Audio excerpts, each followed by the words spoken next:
some slides of. He's been living there for the past year, and during that time he's produced an enormous amount of new work, which I had the privilege of seeing but a couple of months ago at another lecture he gave in a place not too far away from here, which I won't mention this evening. And so it's with great pleasure that we welcome Peter back and have a look at what he's been up to. Peter.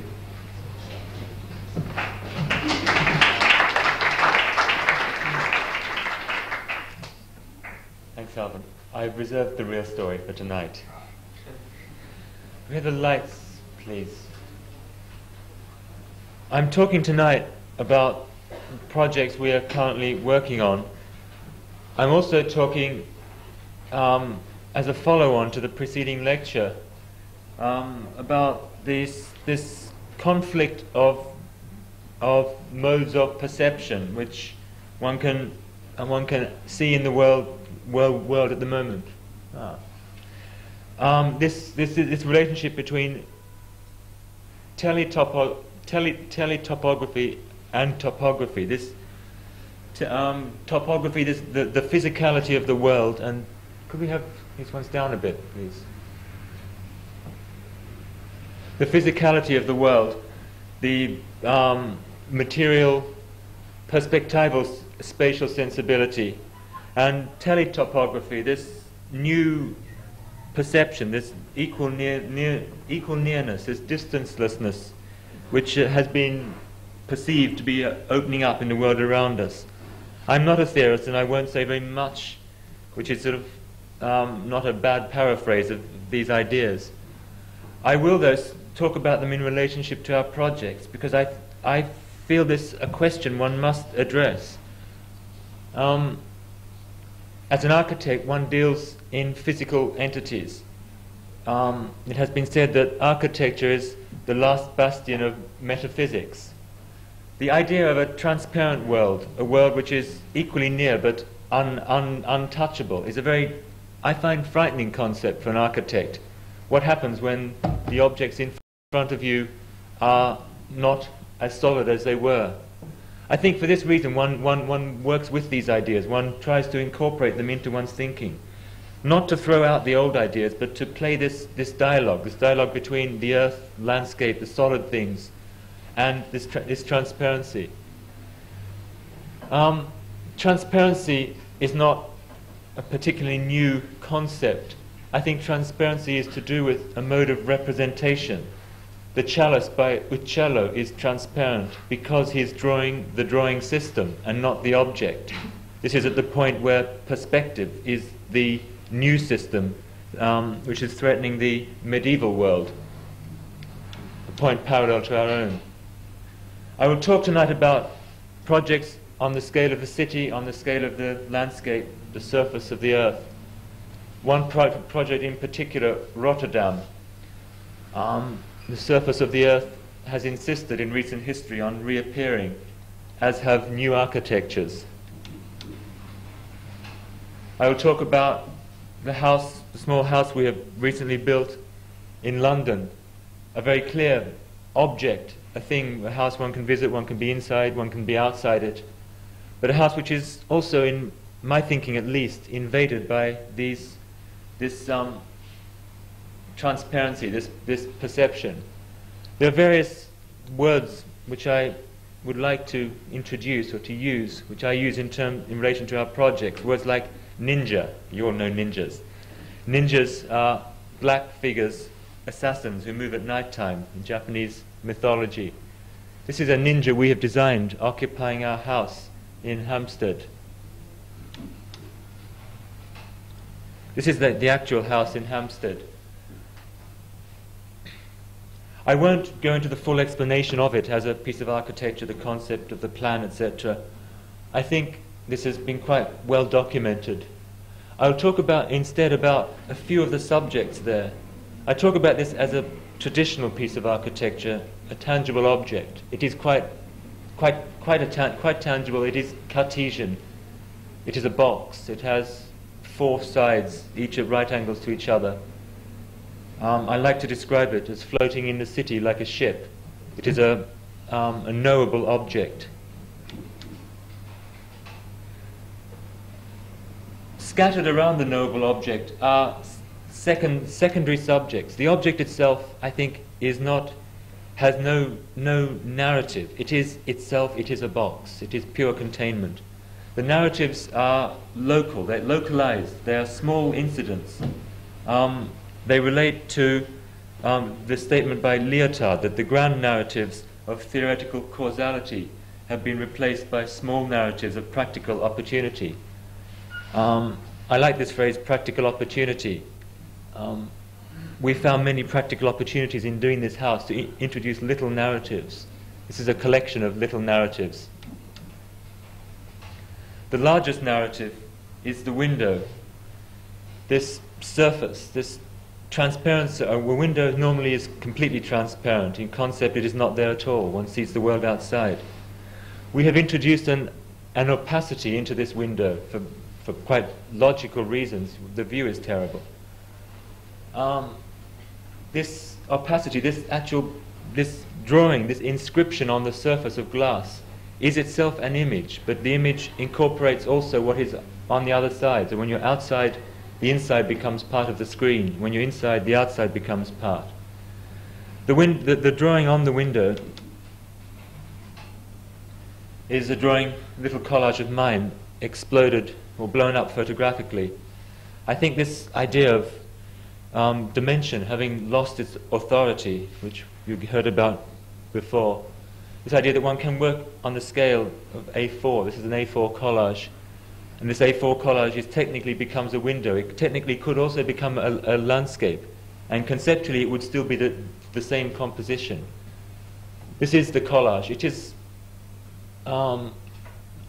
is figurative. One can find figurative subjects there. I don't want to explain it. I think, again, it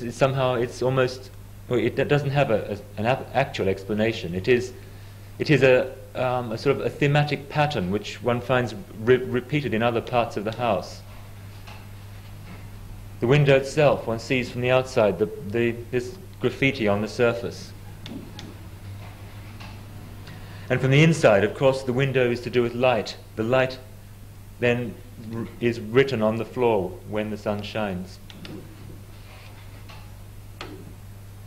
or on the different materials of the house.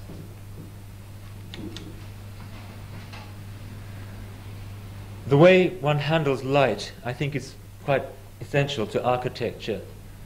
The letting of light in or the not letting of light into a space actually changes or makes the space. There are no windows at eye height. Seeing out is not easy, but there are many windows which let light in, so the space is still full of light. But the angles of connection between inside and outside are always unfamiliar. One is always surprised that suddenly one looks down on something or up at something. Here, this room, which is constructed like a perspective, has this slit at the end, blocked by a tree. One is surprised to find an object only half a meter from the window. The same room, actually this window is at eye height, I've told my first lie. With light coming in, this is the study room.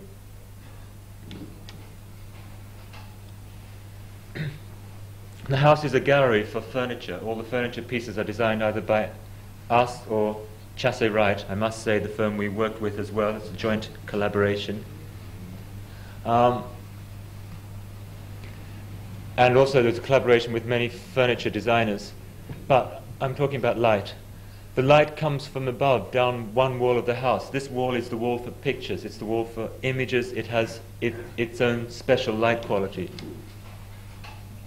One sees the wall from looking both ways in the gallery space at the top.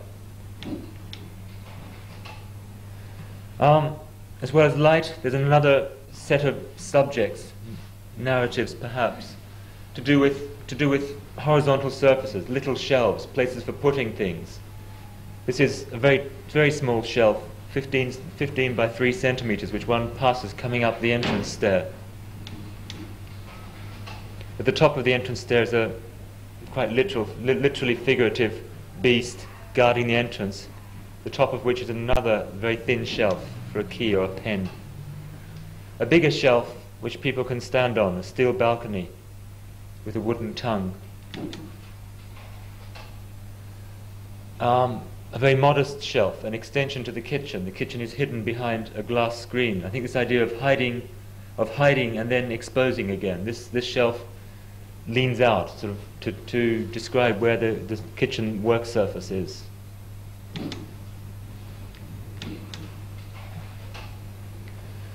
Another specifically designed shelf, a horizontal surface. This is a shelf for sound. This idea of the station of sound, the object which represents the unphysical, non-physical. Sound, something which one is obviously non-tangible. There are machines which make sound. This machine has its own station in the house. It has its arms, the arms which lean out and hold the speakers. And beside that, the accomplice to this station of sound is the warehouse of sound. This wooden element, it's actually a very simple steel cover with a wooden door where the compact discs are stored. It's based on the module of a compact disc. It's a very primitive rendition of compact discs. I think this shift between sort of technology, quite sophisticated concepts, spatial concepts, technologies of recording like sound or of vision or memory storage like computers.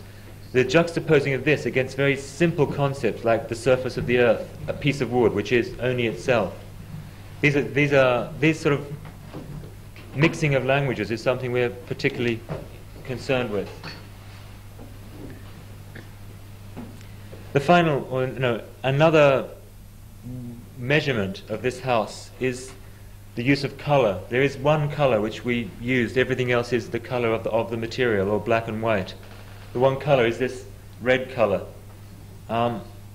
It's a different lecture, but I like to think of it as the color of Australian earth. There are deserts in Australia this color. This is my personal history. One sees it on the outside, on this beam. On the inside, you step on the color just once as you go up the stair. At the top of the stair is this furniture piece we've designed. This is the middle of the house. If the house is like a ship floating in the city, this chair is like a smaller boat floating in the house. When you sit here, you're at the center of the house. It also has this sort of color of importance.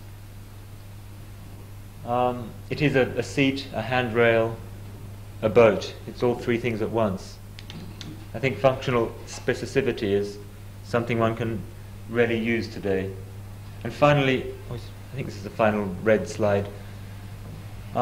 This is a beam which crosses in front of the window, an existing beam, a practical opportunity where the structure which holds the house together and holds the house up is exposed, exhibited in the window. Oh, no, there's a final family of objects in this house. These are black objects, black blobs almost, not black boxes, they're not Cartesian.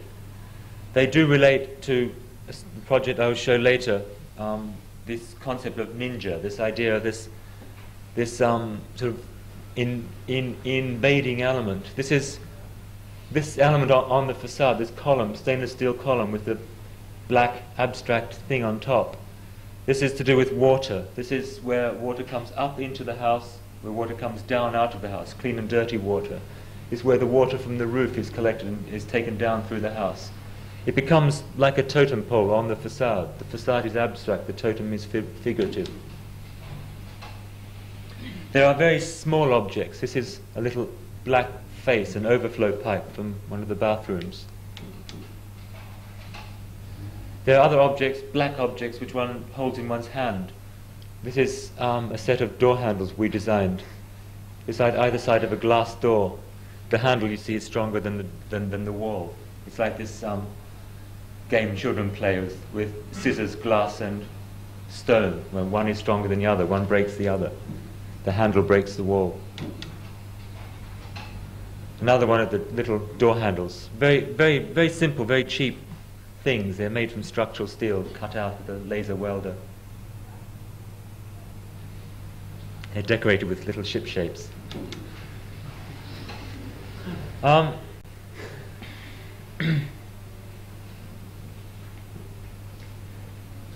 This idea of transparency and its opposite, I think for a long time now, or much of my research has been to do with a very heavy architecture, an architecture which is carved out of the earth, which is very solid. It is not at all transparent. This is a project from 1978, I think.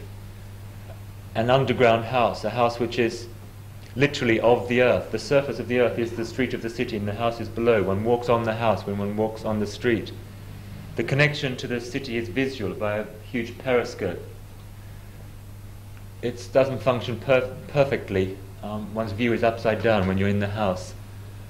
This was an entry in the Japanese competition, the Shinkenshiku competition, a comfortable house in the metropolis. This was the subject set by Peter Cook, the judge. We received a prize for this. This idea of, in this house, light was a machine, a very solid, tangible machine. I think as an architect, one tends to make things into objects. Machines are objects. These are some lights we have designed. The subject is light, but the result is an object. This is a building by a Japanese architect, Toyo Ito, where the subject is light. There is an object, but the light actually overwhelms the object. And all one sees is light. This is Ito's Tower of the Wind in Yokohama. Ito is perhaps the leading Japanese theorist in this ephemeral sensibility, the idea of an impermanent architecture, an architecture which is the consequence of our sort of electronic technology, of cities which are not always there, which are equally near but equally far. I think the Japanese are much more familiar, much more comfortable with this teletopography.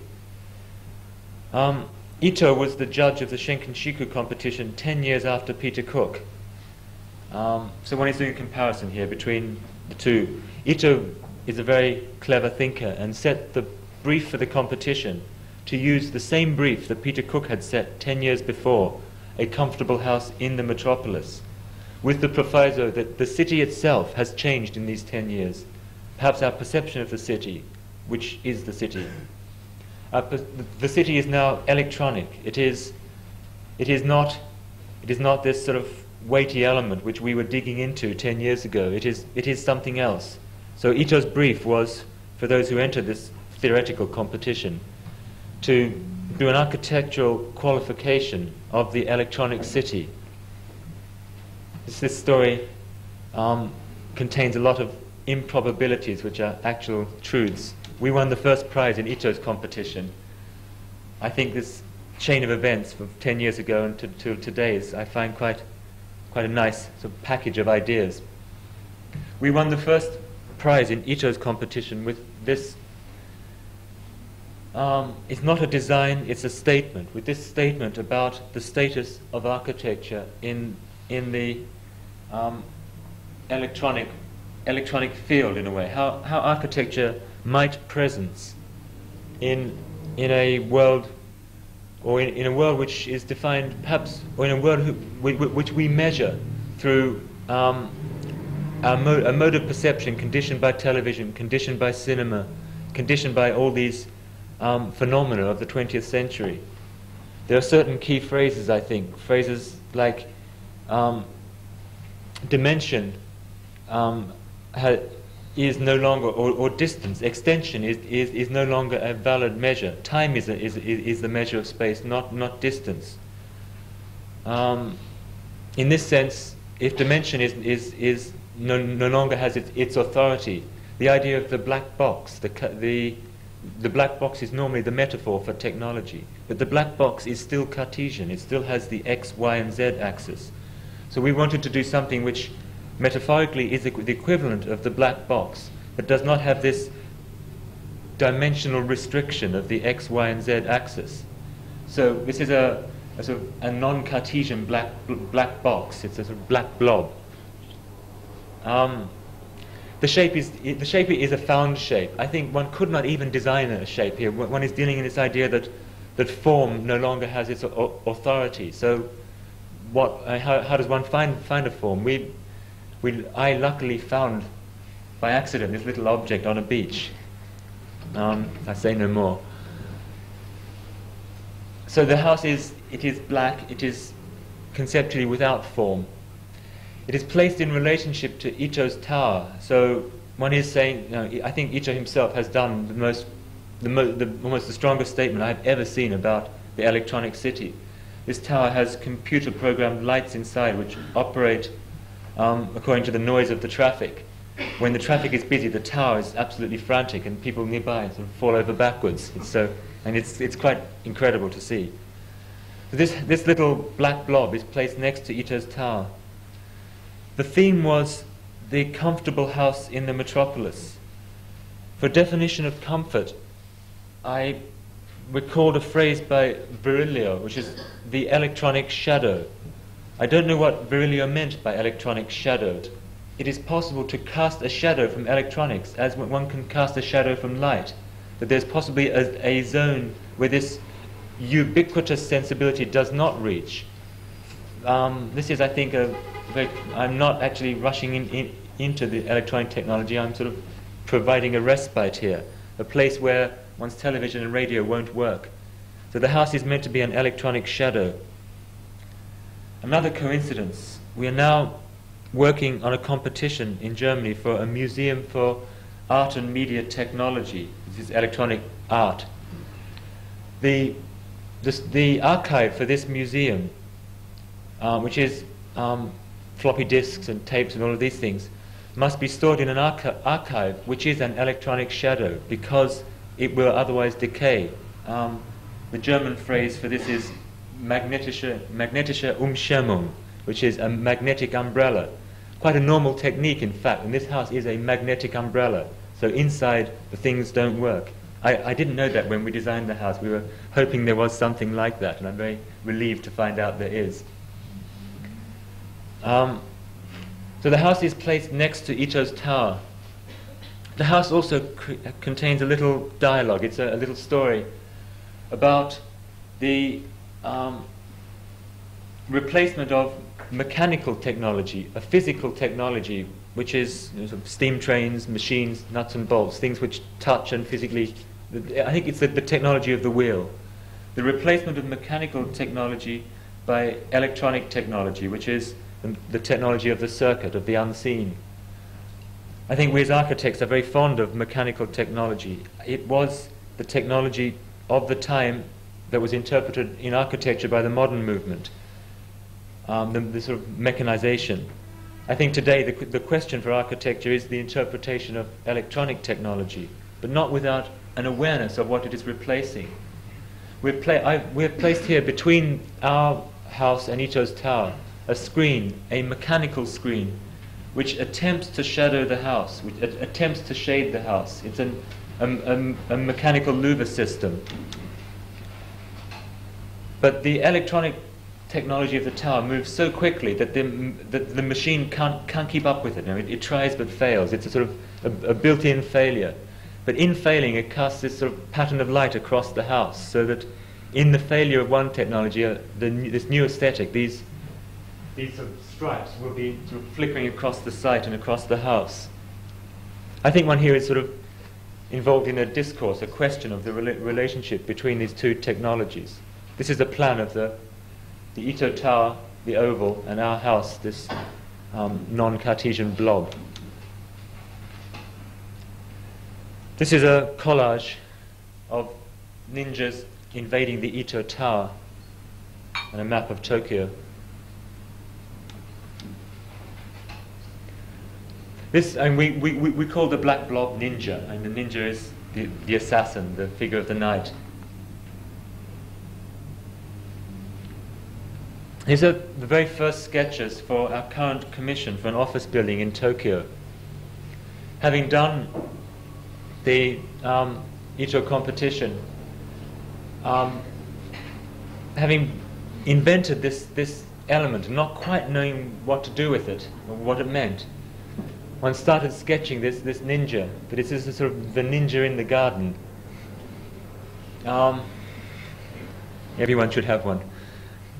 This is sketches of this idea of a building with this unknown object in front of it.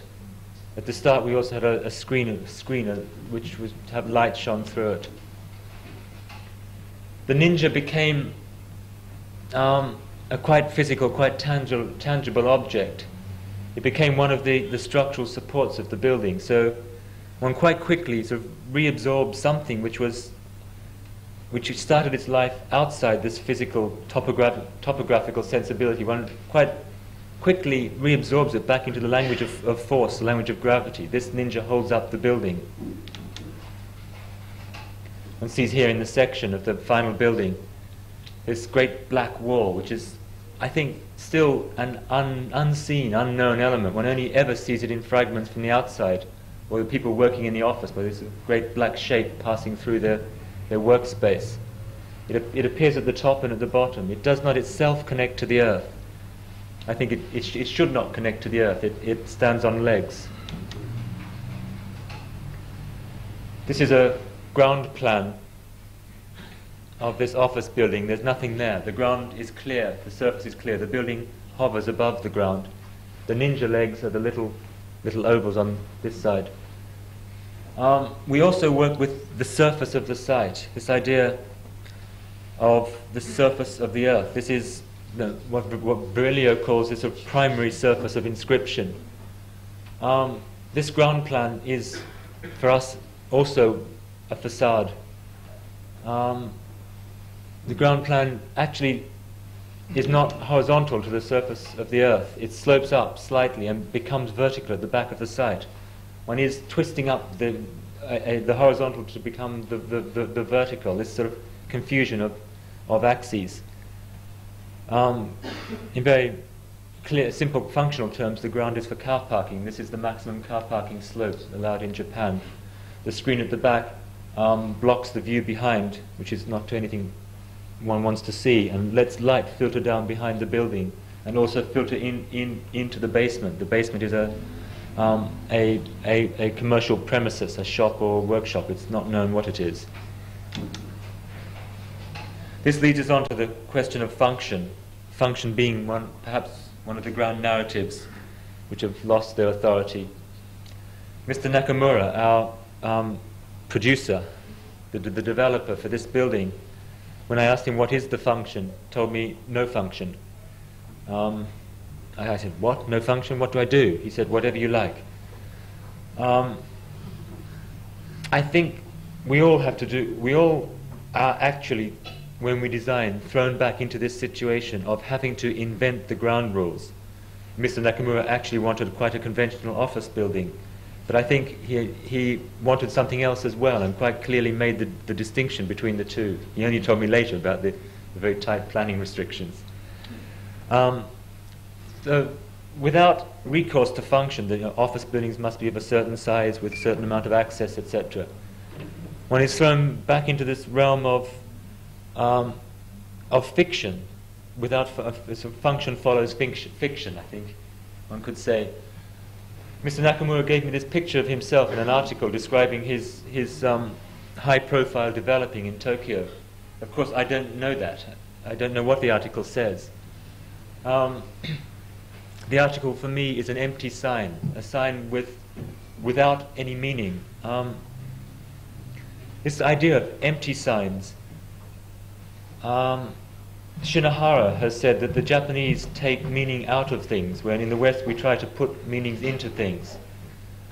The Japanese do this, I think, in a very beautiful and poetic way. I was the judge of a competition in Japan. The subject of the competition was A House for a Woman, but the title of the competition was The House of Cup. And I said, cup? Why cup? And they said, it's a nice word.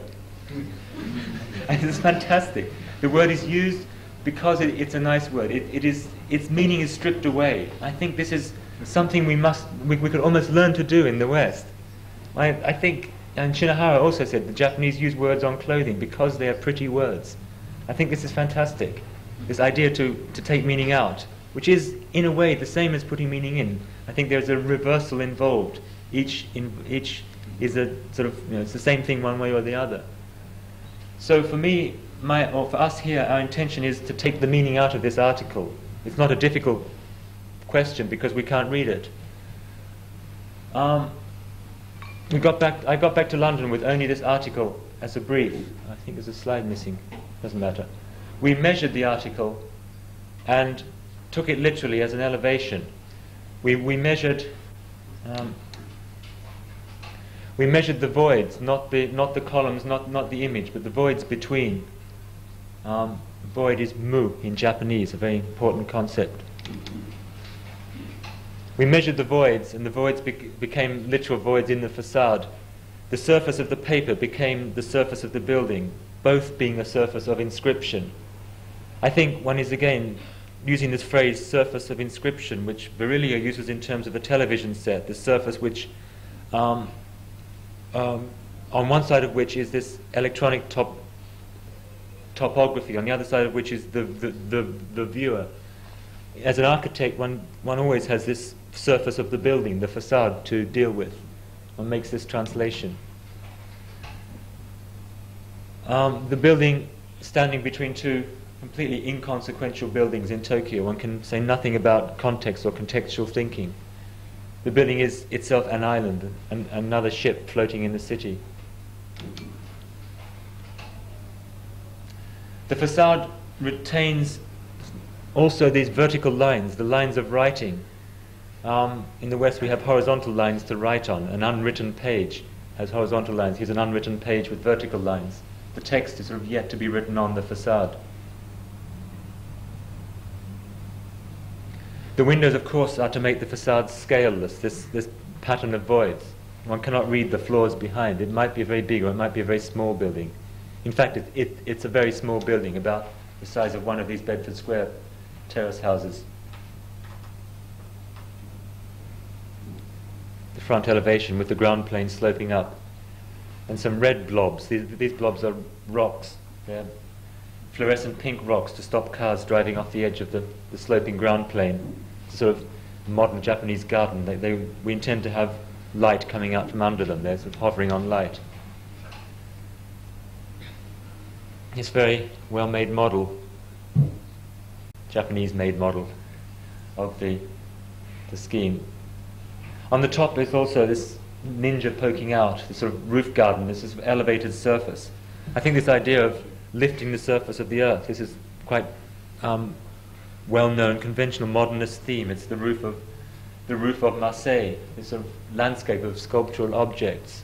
We have this one mountain-like piece, so one hardly ever sees it in the model, which is seen over the facade. This is a little pavilion on the roof.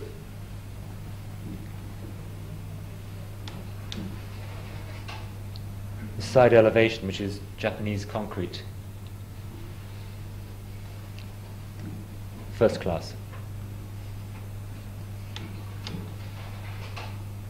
So, one is still looking at Japan. I personally am very interested, very confused by Japan, because I don't understand what happens or how Tokyo is made, how Japanese cities are made. But for this reason, one is fascinated by them.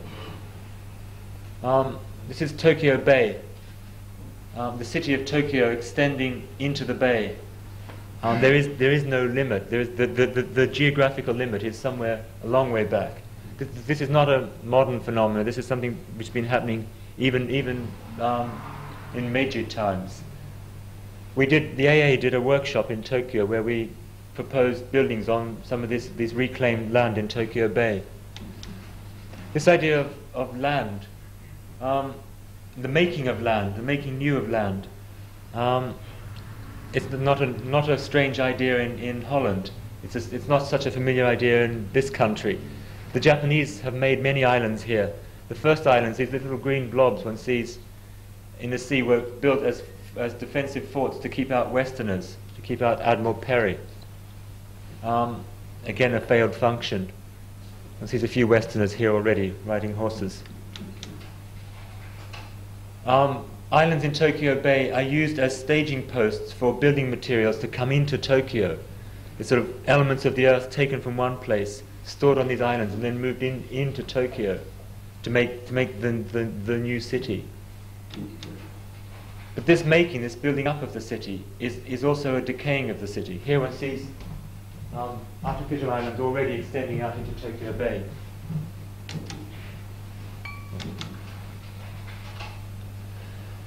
But Tokyo is, I think, not made of earth or concrete. Tokyo is made of electronics. This is in Akihabara, the electronic quarter of Tokyo, where it's just a labyrinth, a maze of these little stalls, just big enough for a man to stand in. He's sort of buried in his little things. I have no idea what they are. The architect who took me here, this place and also this shop, where the other ones are recirculated. They're first bought. The architect who took me to the first market said, "I bought one of those and one of those and one of those last week and made a television set." He said it as if every Japanese person could do this. I was very envious. And then we went here, which is where the television sets go after they've been around for 1 or 2 years. I think this is this very short life. Things are not, these electronic things are not permanent. They're sold here in the street at a much lower price. And after the second time round, they're crunched into cubes. These cubes are lifted by magnets and taken out into Tokyo Bay, which makes the artificial land for the extension of Tokyo. So the city is growing on itself. And this is the earth the city is built on. It's quite wonderful. These are the artificial islands built to keep out Westerners. If one looks at different maps, sometimes there's 5 of them, sometimes there's 7 of them. They're not increasing in number. The number goes up and down. They seem to come and go. They're just not permanent things. When we studied Tokyo Bay in our workshop, the most distinctive form we found on the bay was this very curious shape, which is a diagram of the wind forces on Tokyo Bay. I think this idea that the wind is mapped along with what is physically there, I find this fantastic. My Japanese friend who made the television also made these computer images for me. I'm illiterate on a computer. This is the wind on Tokyo Bay, dancing on Tokyo Bay. We did another Japanese competition, unsuccessfully, to design the bridge of the future.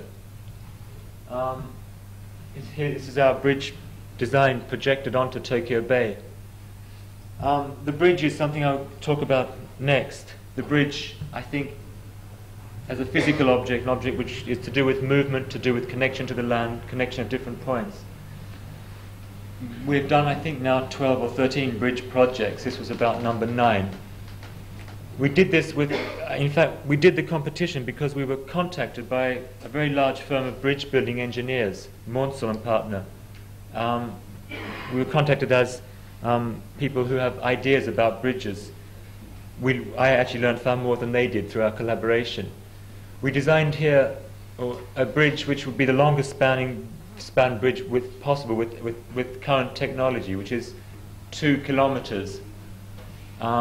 It's obviously just a statement about the physical possibilities of bridge building technology.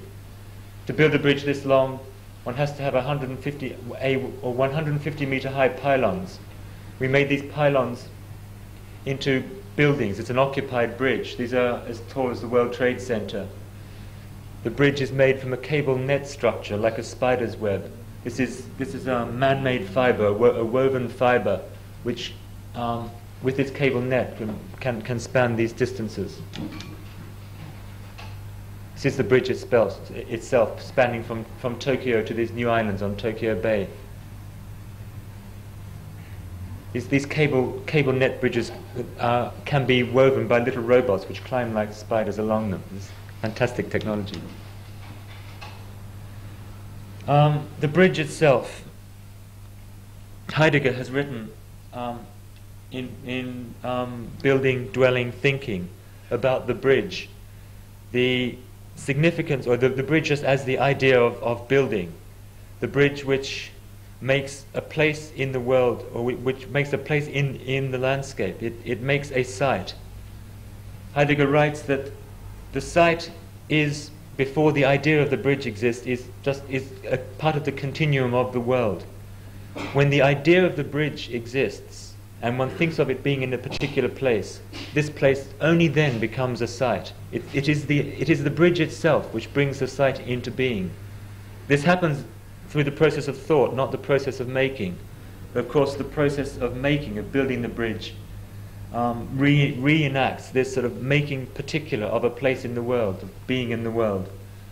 Heidegger also writes about the bridge which connects to the earth, which reflects the sky, a bridge which is a crossing place for mortals and a waiting for the immortals. This is Heidegger's collecting, this gathering of the fourfold. I don't want to speak so much about this. I want to show maybe a very brief selection of some of our bridge projects. Quite an early one for the Pont des Arts in Paris, connecting a remaining fragment, 4 arches from this, the first cast iron bridge built outside England, the third cast iron bridge in the world, the Pont des Arts, connecting it to new, quite clearly late 20th century, quite sort of provocative buildings. This idea that in sensitive contextual situations one must also be able to add this sort of layer of the present. One must not only be respectful. So this is our bridge building. This is also a museum of postcards. There's a story, I don't think I have time to go into the full details, about Benjamin's essay on the work of art in the age of mechanical reproduction.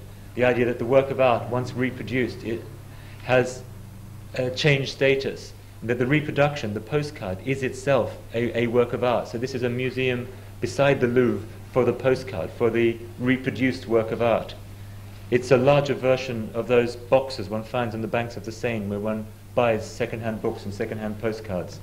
This is the legitimization of these postcards, giving them their own house, their own museum. A very similar bridge in Venice, the Accademia Bridge. We call all our projects bridge buildings. The name itself implies the act of building, the idea of a building on a bridge, actual habitation, as well as the bridge itself, the fixed architectural element which allows movement. The bridge in Venice is across the Canale Grande. Here's one building element, a commercial wall. The bridges always traditionally, like the Rialto Bridge, have functioned as markets. They have a captive audience. It's a practical opportunity. On the other side is an extension to the Accademia Gallery to do with the Venice Biennale, a building which people pass through. It's a public palazzo. It's not a private building. It's a building which belongs to whoever crosses the river, the canal. The bridge building is also, the name is about the idea of technology, that the connection of concept to technique. Here, seen from underneath, the 3 pre-stressed concrete beams and these steel flanges which cantilever either side. The best view of the bridge is from underneath. The gondolier sees really how it works. The first of what become now a series of Dutch bridges. This is a moving bridge across a canal in Amsterdam. There was a situation where the Fondel Park is here. This is the old city on that side, the new city here. There's a building on the other side which could be, or which it has been used for rock music venues, etc., for a very long time, covered in graffiti. The users of this building most often come from here and want to go across here but can't. So we propose a bridge to allow this crossing. But there's a double function to this bridge, because this building with its subversive graffiti is not actually the type of building which the urban authorities would like to represent the city. All the tourist boats go here. So this bridge has the function of mask. It actually, when the building is not being used, the bridge masks it off. You cannot see the building behind when the bridge is open. You just see this white screen. When the bridge closes, you can cross, and of course all is revealed. It has a counterweight house. the bridge is made up from a series of doors, because the bridge itself would, of course, be covered in graffiti, like the building behind. The series of doors are to be whitewashed from one side, and there will be graffiti from the other. Then they pivot and they're whitewashed again. So the bridge is this sort of dialogue between purity, between abstraction and figuration. Another little bridge. Again, I think some of our recent projects are on very large scale urban planning. Some of my most favorite projects are on very small scale, like a little bridge or like the little objects in the Hampstead House. This is a bridge designed for an estate in Northern Ireland, a little rustic bridge, replacing an existing bridge which is supported on steel beams. So we find existing 5 steel eye sections. We were asked to design by the owners of this estate a new rustic bridge using the old concrete supports and steel beams. I like this idea that what one thought from a distance was a very picturesque rustic wooden bridge was actually held up by steel. It was a conceit. We wanted to do a sort of reversal with this idea, to actually make this dialogue between wood and steel the subject of the bridge. So here, where we have a quite traditional solid wooden handrail, we expose the steel underneath, which is supporting. And here, where we have a very expressive steel handrail, we strap a piece of wood to the outside of the steel for the fixing. So one has always wood and steel, but in a reversed order. The centre of the bridge is the building. It is a bridge building, but a very small building. It only has 2 seats. It's occupiable for a short time. The centre of the bridge is this absent centre, the space between the 2 systems, a sort of dangerous point. It looks like the bridge should fall down. We are now, tonight, I hope, finishing a bridge in Holland, a slightly larger scale than this, for an exhibition which is opening tomorrow. I have not seen this bridge finished, and I only have slides of some of the construction process. This is for an exhibition in Fort Asperen in Holland, which will be open this summer.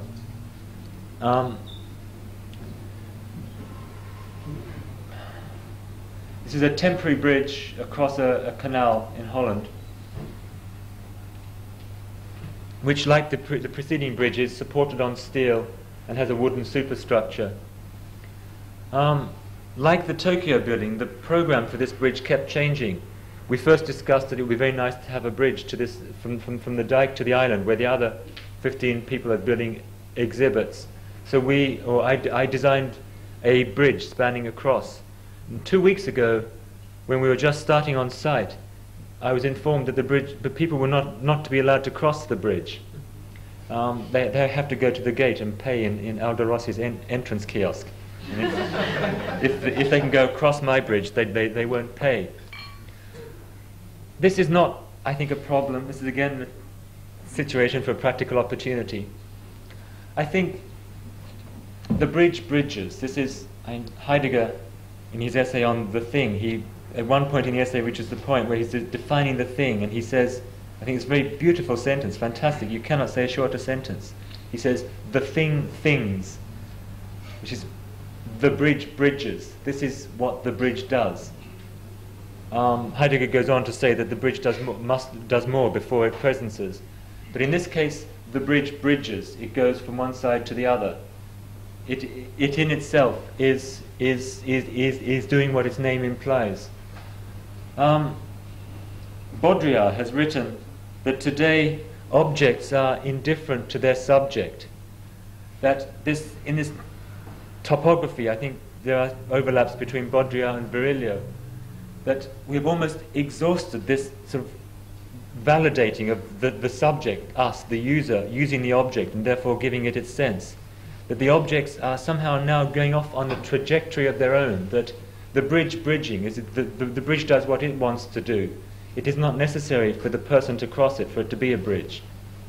So here, a person can go this far, they stop and go back. They can look down at the water. I like this, that the bridge bridges but the subject does not. It is a bridge which is about the perception of of one's station, one's position. When one enters it, when it's here at a very low level, one rises up to a high level. One walks down almost to the water and then climbs. So one is dealing with the horizon. The water is sort of low between two dikes. When one climbs, one's eye is at dike top level, so one is registering the horizon. When one goes onto the bridge, when it's between two screens here, one cannot see out. One can only look forward. One cannot look down. The floor of the bridge is black, painted in bitumen. So one is contained. One can only look up at the sky. As one crosses, we have here a necessary structural connection. But at this point, one must step onto a step so you can see over the wall. But at the same time, you can see through this step. This is the first point of transparency. This is a very normal floor grade. So here you see for the first time the water looking straight down. When you get to the end, you can see one stands higher than the handrail. One can look through the edge or down. One gets all different directions are possible there, but at other places, each direction, each view is controlled. The sides of the bridge are made from very cheap material, a double insulating plastic system used in greenhouses, which has a fantastic light qualities or translucency when the light comes through. I'm hoping this. Tomorrow I'll know if it does or not. Some construction photographs. Raoul Buncherton from the AA is also doing something in this exhibition. Raoul has an army of, I think, 10 people helping him from the AA and other places. When I first went to the site and Raoul was working on site, I was very envious of his army. And then the organizers of the exhibition found we had an installation problem. The bridge has to be built for very little money. It's an art exhibition. It's a cultural foundation. So to build the bridge, they called in the Dutch army. It's a very good use of an army. And now I think Raoul is jealous of me because my army is more disciplined. So we have some photos here of, from last week of the Dutch army installing these 20-meter long beams.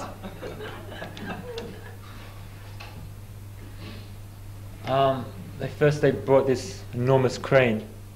I think this idea of the earth as well, I've discovered all sorts of things about the Dutch landscape in doing this. First of all, it's inaccessible. It looks wonderful if you drive in a car, but you can't stop your car in Holland. There's nowhere you can get a car off the road.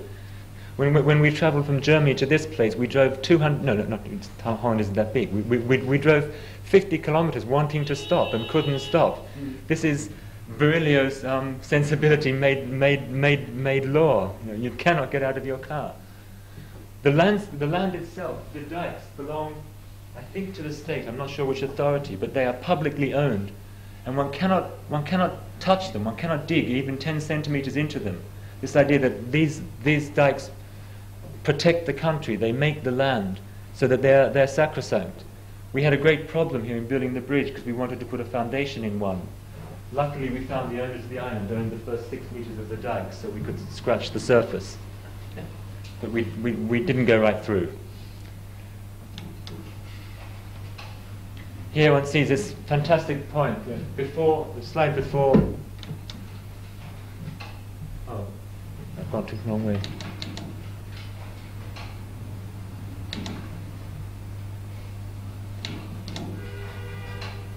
Here, this one has two places, a dike and an island. They're quite separate, between is water. One has the idea of a bridge, so this has become a site, but they have not yet become connected. And here one knows when some minutes before the point of connection, the beam has come across. There's some people waiting here with their arms to grab it, soldiers. This sequence was very, very, very wonderful to witness. Of course, once the first beam is there, the sides are connected. And then the second beam comes, repeats the process. One sees here the plasticity of steel.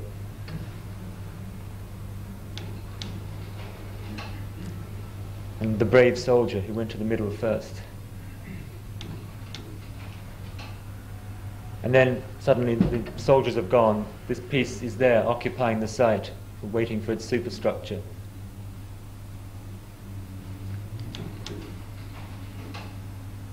And this transparent grid in the middle. Transparent bridge as yet. I hope it's finished.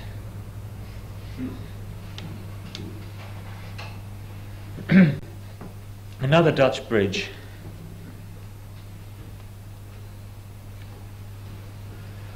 This is a heat-sensitive photograph of the Rotterdam landscape. I think this idea of mapping that was discussed earlier is one of the fields one really must work with. This idea that we now have a perception of the surface of the Earth in the last 20 years, which is totally different for all history. We now have these strange color maps, these strange connections. We are finding a whole new geometry here. I think we've yet to explore them in terms of spatial constructions. The old city of Rotterdam here, the docks of Rotterdam, one sees this idea of extension. The docks have expanded sort of many-fold. They have sort of taken over whole other stretches of the Maas River. This is the same planning study that you saw before. Wim Neerhuis showed the scheme from Wim van den Berg and Wil Arts. We did also this planning exercise for the Rotterdam Kunststiftung. This idea, this cut, this line of movement across the city, the railway line, which is at the moment being put into a tunnel. I think the subject for me here was disappearance. This extraordinary photograph, the disappearance of a city. Only a few objects remain. And 30 years later, the city has reappeared in a different form, and the railway line is about to disappear. It's about to go underground. This idea of sort of disappearance, I think, is a subject to pursue. The site for this study is 3 kilometers long. It stretches from the inner city on the left to the island zone, the rivers and the docks in the middle, to the suburbs in the south of Rotterdam on the right. This is the length of the tunnel. The question is, once the tunnel is completed, the railway is gone, there is this cut, this gap, this wound across the city. The conservative strategy, the traditional strategy, is to reincarnate the historic city, to close it over, to extend the block structures so that the memory of it is lost. The idea that spaces are opening up within cities, that things are moving further apart, I think this is an essential 20th century phenomenon. I think these spaces must be accepted, they must be worked with. So our strategy was to accept what one found, the archaeology of this disappearance. What is left are these sort of lines of force. What one has at the top is a line of connection, a single line, which is sort of a line of continuity, where the outside of the city, the countryside, the world, Paris or Moscow, is connected to the center of Rotterdam. This single line of connection is broken when the tunnel goes underground. What one is left with is single lines of force, fragments, vectors, we call them. Vectors are lines of force. So this diagram, this map, shows these lines of force, which still map this entry, but in a broken, a fragmented way. And our planning strategy then was to develop each of these vectors as separate episodes on this line of voids.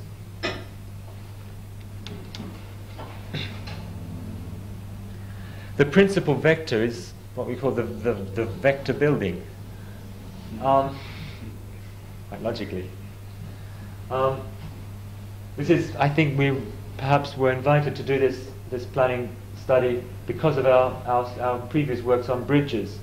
The question here is a question of these existing bridges, the Heft Bridge, a fantastic monument to the mechanical technology of the 19th century, a lifting bridge which lifts up to allow ships to go underneath and comes down for trains to go across, this sort of crossing of the X and Y axes of movement.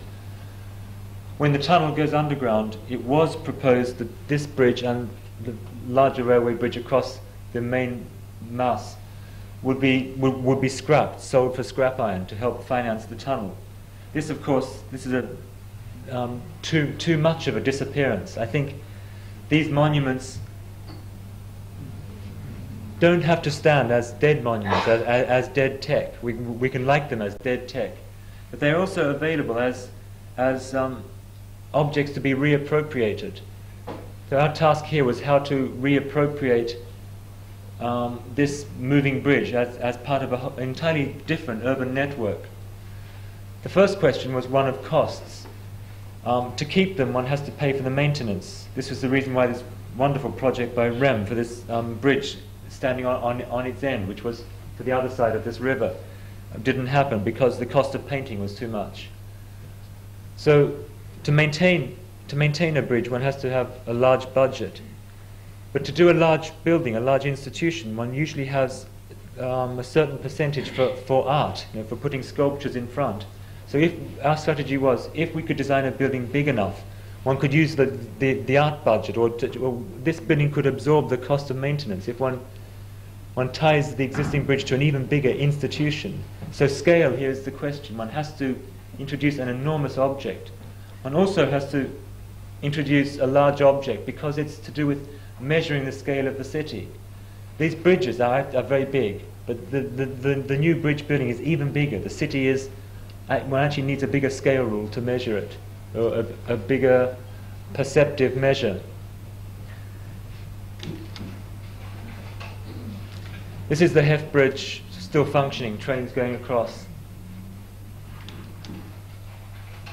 And this incidence of two modes of movement.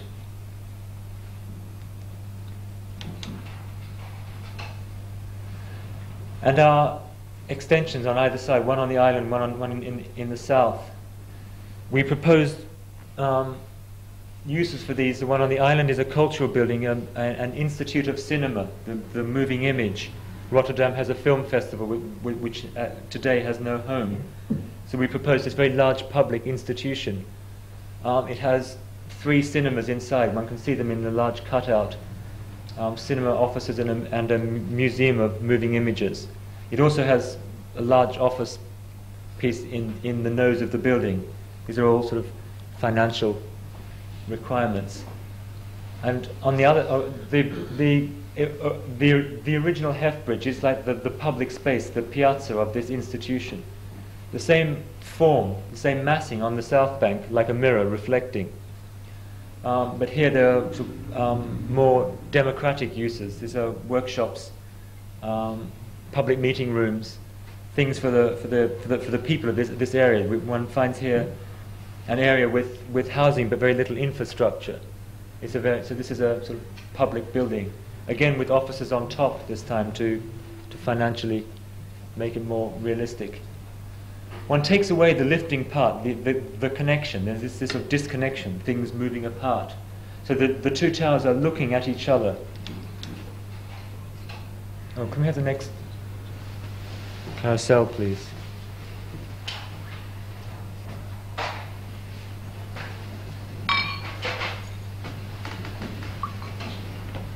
It's quite clear that these towers are machines. They are machines for lifting a very heavy body, this bridge, to a great height. So they have the capacity for lifting. And once the bridge is gone, if they are to be used, they should be used for lifting. So our design was to design a new object to be lifted. They have already counterweights installed. We designed 2 restaurants, 2 cafes, which move up and down the towers. This is in most cities there is some high tower with a revolving restaurant at the top. One goes up in the lift, but then one gets out and is sort of stuck at this fixed point at the top. The point here is that the actual lift carriage is the restaurant. It is the place where one stops and eats or drinks. So one has this sort of changing view of the city. One goes up and down while drinking, if one can stomach it. I think no. It's obviously it's a play. It's a game, but it's also this idea of these two things looking at each other. This sort of mirror reflection of 2 little occupied spaces. Each piece has a counterbalance, the black blob on the end of this extended arm, so that it will run on its tracks up and down its towers. They're very, very simple objects, a steel understructure, wooden and glass superstructure. This one is called the Friends of the Hef Cafe. This is for the sort of culturati who go to the Cinema Institute. And this is called the Diner in the Sky. This is for the occupants of the residential area in the south.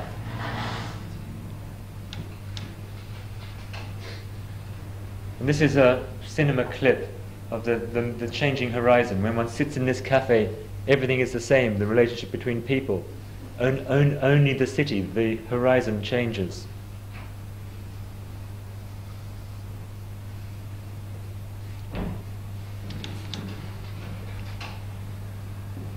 The bridge zone was one of 3 zones to be studied in Rotterdam.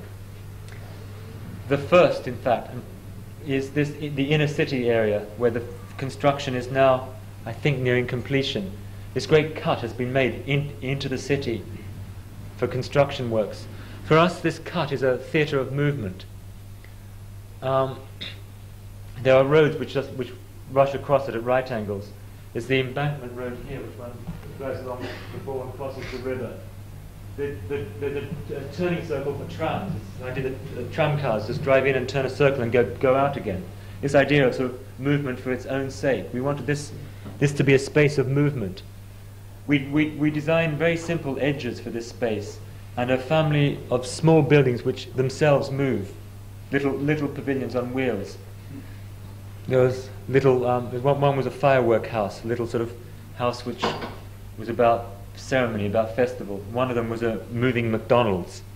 I think they were quite prosaic pieces. McMove it was called. This is this theatre of movement, like a triangle, like a perspectival diagram, except there is no focal point, and the sides are a bit wobbly. It also, from standing within this sort of cone of view, one sees the vector building on the islands very clearly. It is the sort of subject, the thing being looked at.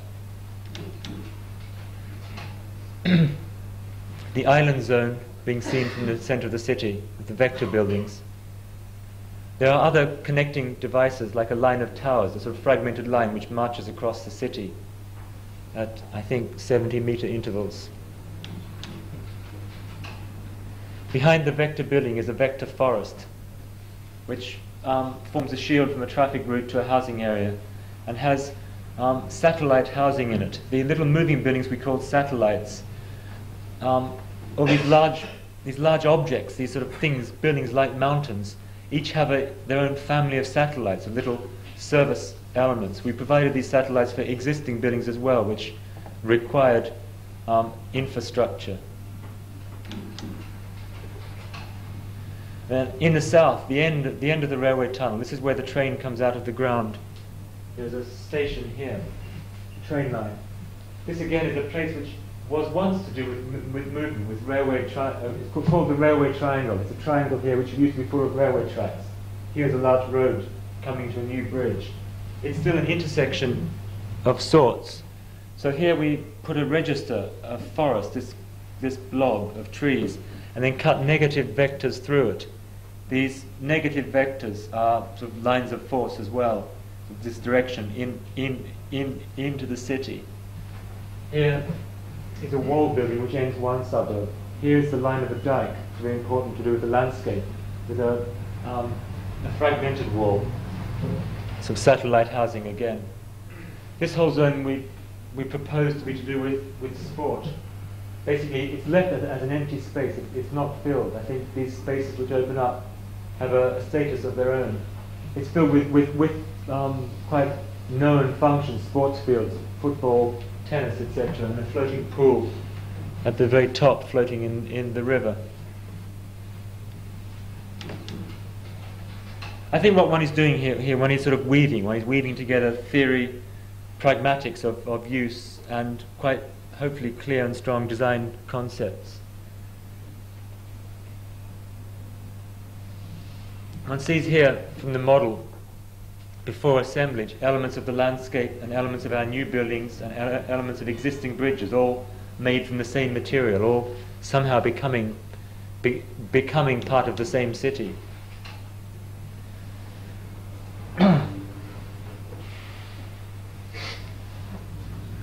A similar project to Rotterdam, a project on the scale of a city, is this study for Berlin. Again, it's to do with spaces opening up in a city, with these voids, with developing a language of use for empty space, a language also which is to do with the surface of the ground. Berlin, as you know, is built on sand, as you may know. It's built on sand, the whole landscape, a very sandy landscape. There is in fact a trade in sand between the east and west. One of the major traffics across the wall is barges full of pyramids of sand. I think this idea that the earth the city is made of is actually a commodity to trade. I saw once was pointed out to me once in Berlin, a particular building technique which they can use there and in almost no other city, where a pump house was built, a concrete block was built about 10 by 10 meters on the ground surface. Its final location was 15 meters under the ground, and the method of construction is to build the block on the ground surface and then to spray underneath with water for 1 week. So some brave man has to go under and spray underneath. This washes the sand away and the building gradually sinks into the earth until it's below the ground. Then they stop spraying and put the machines inside. I think this idea of a building descending into the ground is incredible. And this is a quality of Berlin, well, particular to Berlin. One couldn't do it in this rusty landscape of Tokyo.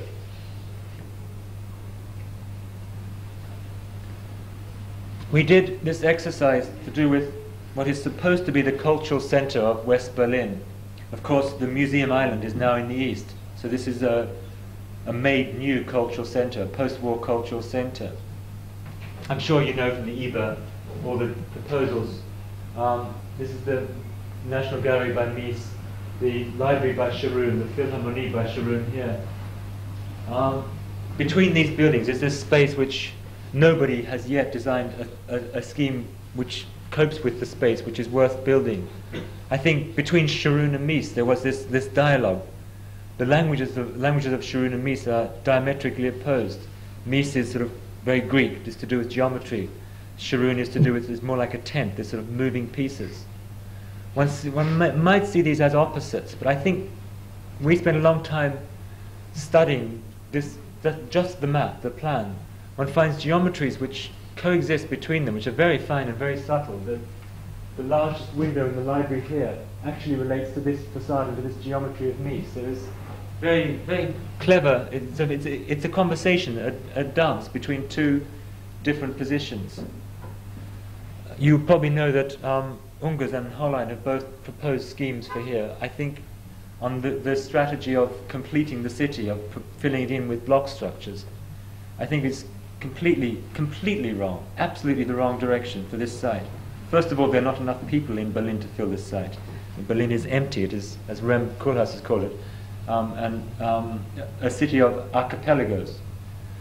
So if this space is empty, and if its status really is empty, this space is archetypal for all the spaces which have opened up in Berlin, and Berlin is a city which is half empty, how might one actually focus this space? What form, what uses might it develop? We started with the idea of centering. This is a drawing from the design phase. One is exposing here one's design methods. That's an elastic band. Elastic band's a very good design technique. It can form whatever shape you want. This is an elastic band. There's an expression from the sort of English tinkering with things in a garden shed, of holding something together with a garden or with an elastic band. I like this idea that one uses the objects one finds on one's drawing board as design tools. The elastic band, actually the elastic band should have been second. This is the archaeology one finds. Fragments of an axis which once connected Paris to Moscow, which Sharoon purposely blocked. The grid of Mies, which quite clearly is a measuring device for this site. The geometry from Sharoon. We repeated the grid of Mies 4 times and found this sort of square, this center. But the square itself, I think, was not a useful device.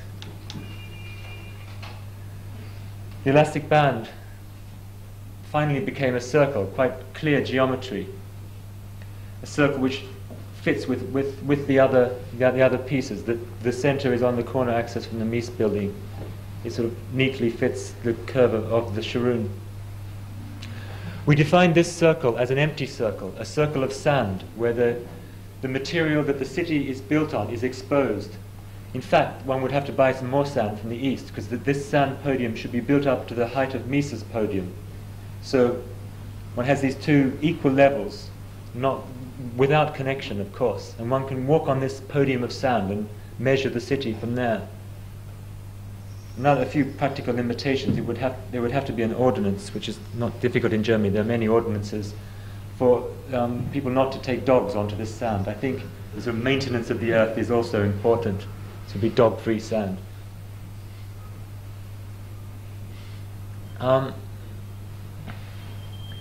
We then moved on to designing buildings as well to occupy this new territory. I think the occupation of the sand is something that's sort of almost a solitary activity, sort of walking by oneself. It should have no function except for being on the sand, like being on the bridge. But the space is incomplete, so we developed two building types, one to the north and one to the west, to close the space.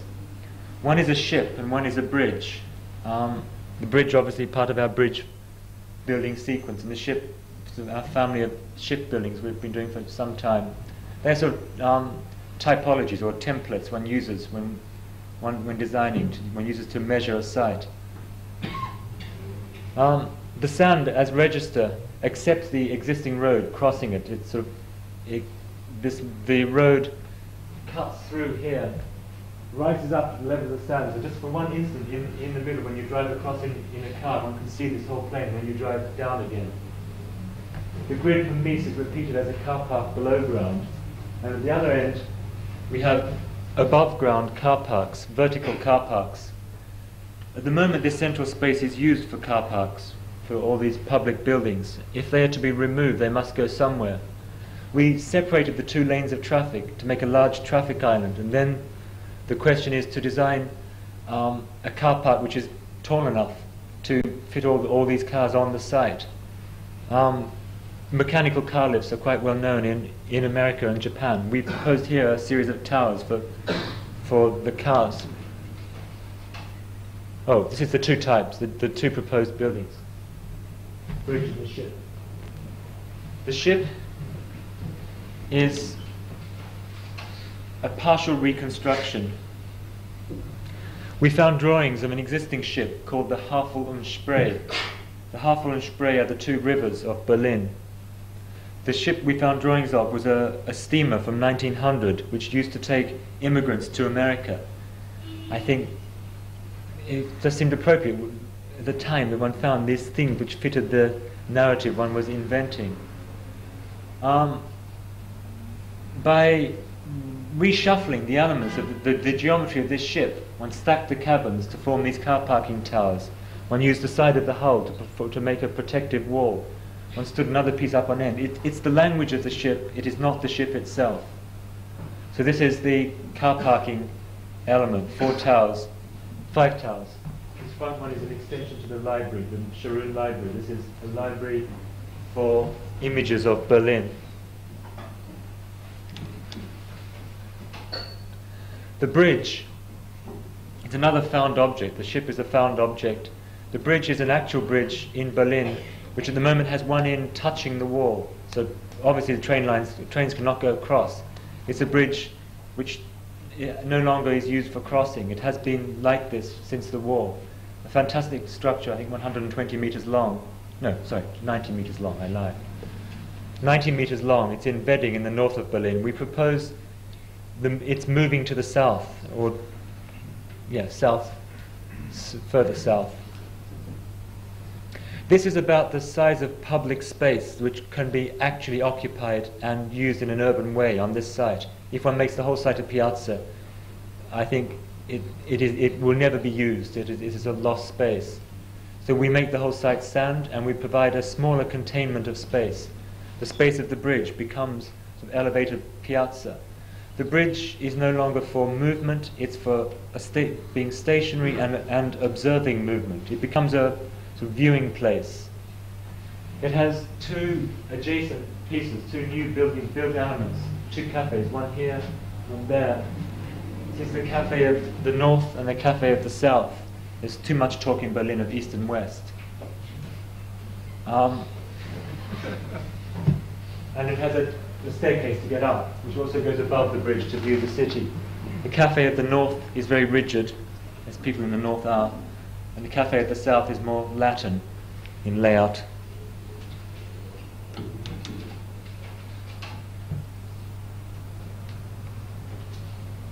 The bridge, by its sighting, becomes an instrument of viewing. This empty facade, or this empty frame of the facade, sort of lines up with the facade of this church. The other end focuses on the recently completed Klein Musiksaal by Sharon. This meeting group repeats here as well as a negative cutout, which frames the entrance to the existing, or to the new music saal. This is a stripe of grass, the only actual part. The sand is, of course, nothing is allowed to grow there. These pieces frame the edge of this new space. I think one is talking here about emptiness, about appropriation, about inventing sort of rituals of use.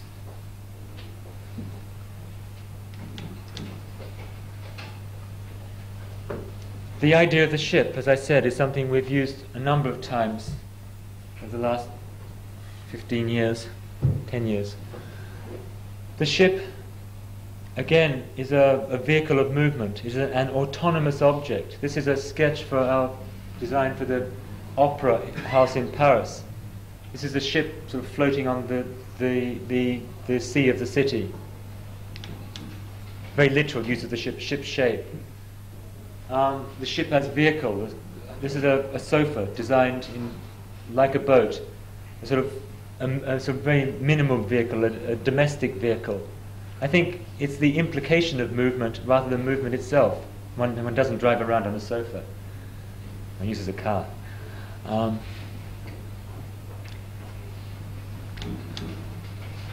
Another sofa. This is a piece of furniture was made in Japan. Again, metaphorically, it's a ship. In use terms, it's a sofa. It's a dialogue as well between wood and steel. Wooden base, steel beam, wooden platform, punched metal, backstand, upstand, which is actually soft metal. I think this idea of hardness and softness of materials is something one's looking at here.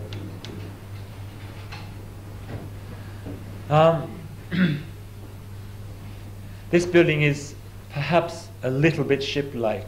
I think one wouldn't stress it. I think we're now at a stage where the vocabulary, which we used in a very naive way a few years ago, has become sort of absorbed in other ways in our projects. This is a kindergarten which we are building in Germany. It is a quite precise object. It weighs heavily on the earth. I think the sort of subjects one was talking about in the Japanese conversation are not subjects one deals very often with in working in Germany. In Germany is to do with sausages and heavy things. The kindergarten, the roof of the kindergarten is a usable surface as well. It's very curious. In Germany, the Green Party is politically very strong. And in Frankfurt in particular, they form part of the government. And when you build a building on a site, you have to replace as much green as you took away, which is a very difficult thing to do if you've already put the building there. You can do it on a wall or on the roof of the building. I find this idea of sort of the replacement of the surface of the earth quite an interesting concept. The roof here is a sloping plane. You all know the Villa Malaparte. It's a viewing device in a way. It's a perspective which has become twisted. I think, again, the interface, the surface of inscription, sort of the viewing plane must today be viewed from oblique angles. One no longer has this frontal geometry. we have this small object to the side, the accomplice of the kindergarten, this sort of blob-like building which leans at 12 degrees sideways. This is called the Mezfeksaal, which is a general use room, which is where children sleep at lunchtime. This is for very small children, so 4 or 5 year olds. They sleep there in this sort of womb-like room, which has this very curious geometry, so this lean, this sort of the vertical, the sort of line of gravity distorted. This is very expensive, this lean. It costs 400,000 marks, 400 marks. The figures are wrong, I'm confused, but it costs a lot of money for a lean. Don't do them. Another heavy building, a building which weighs heavily on the earth. I think there are places where one pushes the frontiers of technology, or technology itself is pulling the frontiers of thought. I think it's the other way around. Electronic technology is sort of dragging our thought forward. We cannot ignore it. There are other places which are almost the measure on the other side, the sort of rear guard. Poland is the place like that. There's very few fax machines in Poland. We are doing, hopefully, this building in Poland in conjunction with some Polish architects, the office Atelier Logler. This building is a building sits massively on the ground. It is about one stating here one's relationship to modernism. I think the modernist project continues today with this topology conversation. But there is also, one must state this position in relationship to the modernism of the earlier 20th century, particularly in Poland, where I think they've been wickedly diverted. The Poles are obsessed by postmodernism, which they relate to freedom, solidarity. I think this is a cynical device of critics to do this to the Poles. Their history is tragic enough. So we are here doing a quite simple modernist building. And for me, it's an exercise in making a connection I've not made before in our design work. Flying balconies, white walls. The Poles, of course, had a very strong modernist tradition in the 20s and 30s, which has now been discredited. Modernism in Poland is connected with industrialized building methods and slab blocks. So one is pointing at this other tradition, is quite sort of pure urban villas, or purist urban villas. Our piece again has this sort of almost figurative facade, this nose. These are color studies. There's two basic elements, a heavy cube and a lighter facade, which lifts off on a corner. These are color studies about the relative weight of each piece. This is the urban situation, quite close to the center of Krakow. Again, a city where spaces have opened up. This is the old Jewish quarter of Krakow, which is was predominantly destroyed in the war. It's reconstruction by the office of Logler. Logler himself does this building. These are existing perimeter buildings, and 7 different architects do each one villa here. We're lucky, we have the end one.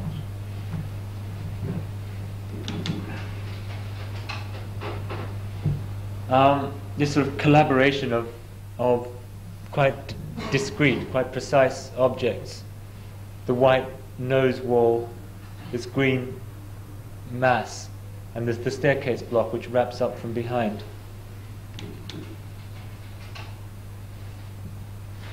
And the sort of iconographic representation, not quite a ninja. Finally, the last project, I will say a little bit about the library in Münster. We are working slowly on this project. It will be finished in 1993.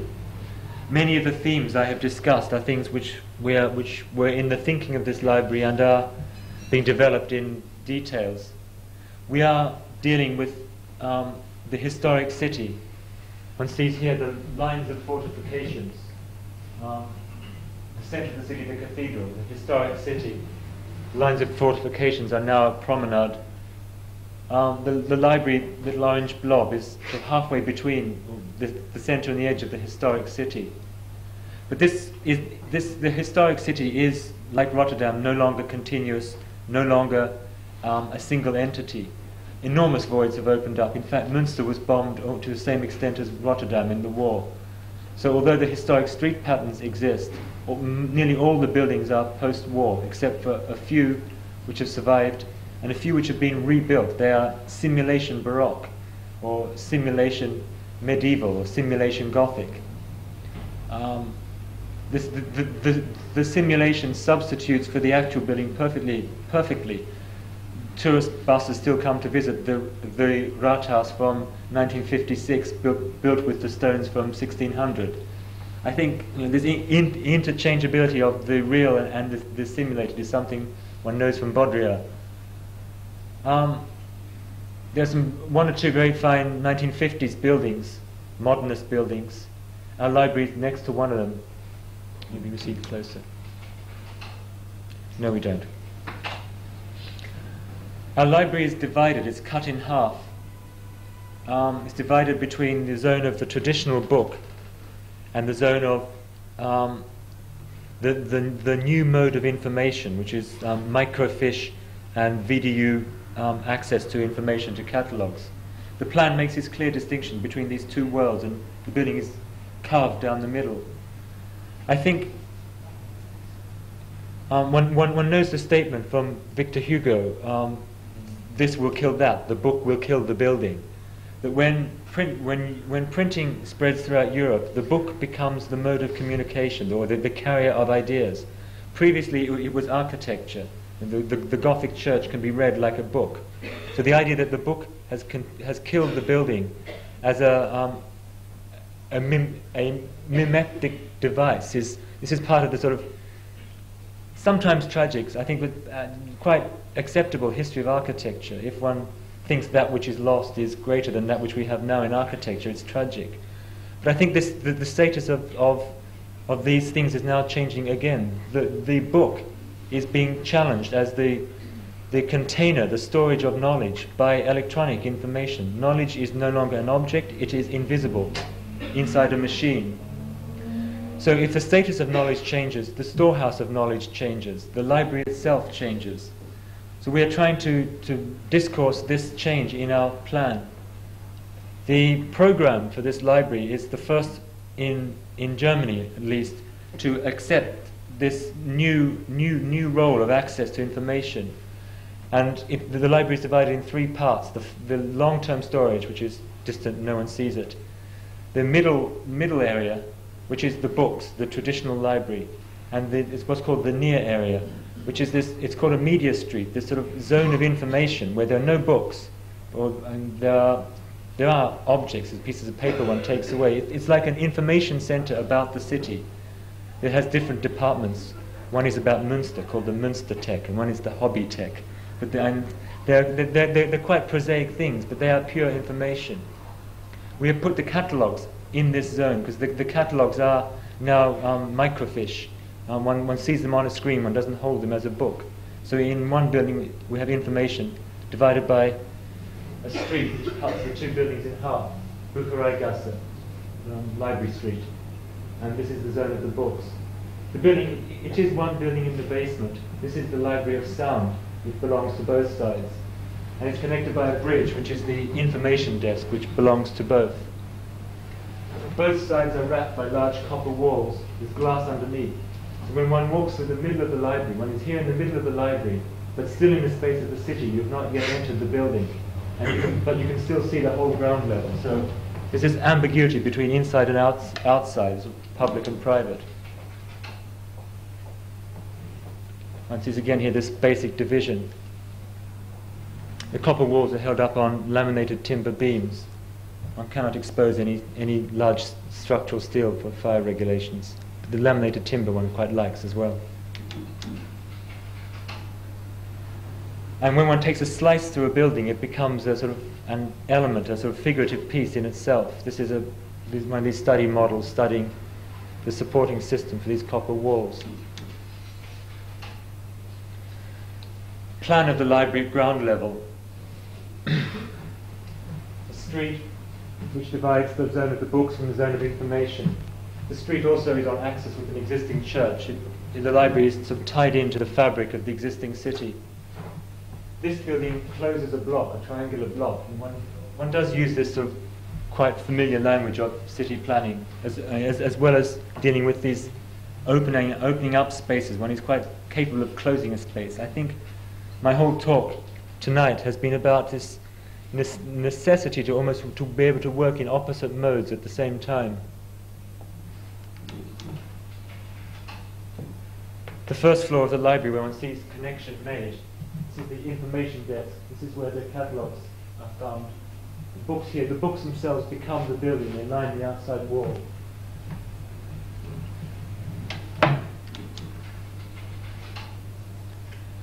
A section through the information side of the library, where the slab block with offices on top is cut away, and the sort of information is almost eaten out pieces of the building. And this bit where it's cut away is wrapped by the copper. This, actually, if we go back 2 slides. Oh, it's forward.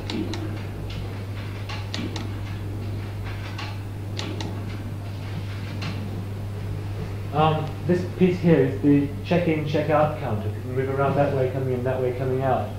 One obviously sees these two as two halves of a same ship, which are sort of at different scales. This idea that scale, that dimension, is no longer absolute. The cut of the building has also produced a scale change.